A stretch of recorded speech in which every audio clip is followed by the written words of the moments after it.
कारण माजी विधानसभा सचिव अनंत कळसे आपल्यासोबत जोडले गेले आहेत, त्यांच्याकडे आपण जाऊयात.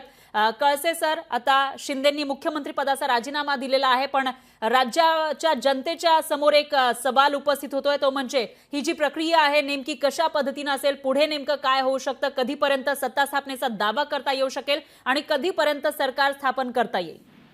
नाही, आता नियमाप्रमाणे आज 14व्या विधानसभेची शेवटची डेट होती.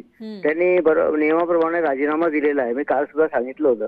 आता ते काळजीवाहू मुख्यमंत्री म्हणून राहतील 2-3 दिवस, आणि 2 दिवसात, कारण काय बहुमत आता मिळालेलं आहे महायुतीला, त्यामुळे 2 दिवसात हे सरकार स्थापन होईल.